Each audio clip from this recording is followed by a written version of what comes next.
magluluto tayo ng sopas today. Ayan.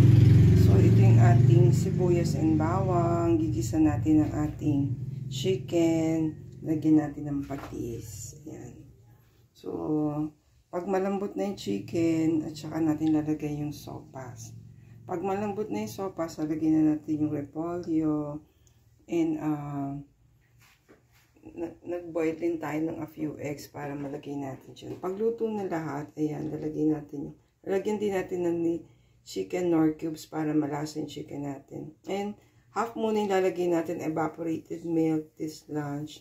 Mambay kayong gabi yung kalahati.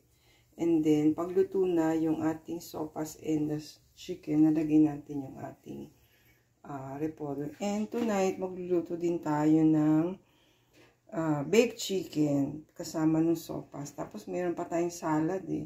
Hindi ko alam kung gagawin ko rin yung salad kasi may soup na tapos may salad pa ba. Sayang lang yung lettuce natin kung hindi natin prepare yung salad. Stay safe everyone. God bless you all. Thank you for watching. See you in our next video.